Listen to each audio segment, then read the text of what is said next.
Deiphao Vei Lê về ở hay giữa bao nhiêu về Deiphao Vei ra khu tôi đi ra Zhahmai ra khu về Deiphao xa và chỉ hay phá giờ tôi đi bay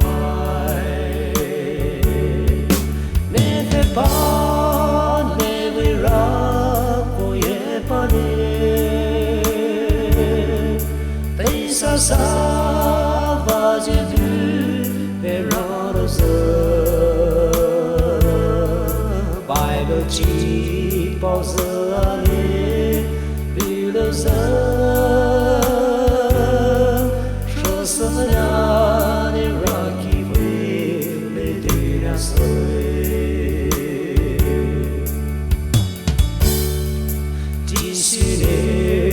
Deiphao Vei Hrii chỉ bao hai giờ lô Lê anh ngó ba bên nhà Nhẹ lệ xí lô Lê anh cha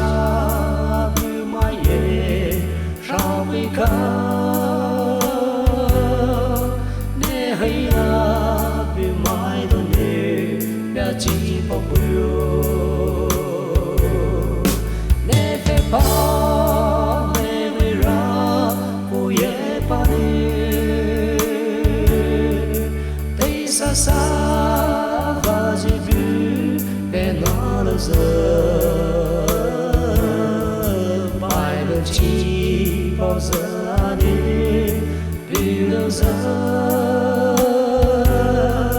sợ sợ đã đi ra kỳ về để tìm ra rồi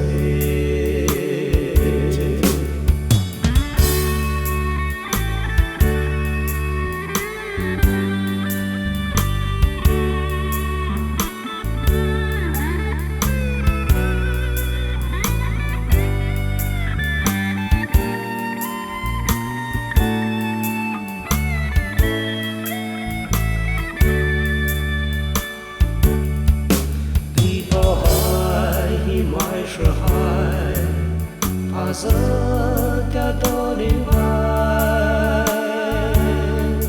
ama bỏ đi giờ bao nhiêu bao giờ lại kể Deiphao Vei đi su chỉ vào kể cho lại cái tình thế tôi đi su ra à vì hôm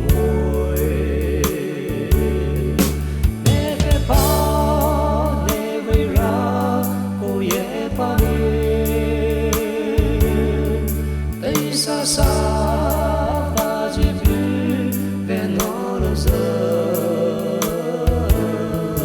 bài được chỉ bao giờ đi đi đâu giờ sợ sợ đã đi ra kỳ về đi đi ra sơi sợ sợ đã đi ra kỳ về đi đi ra sơi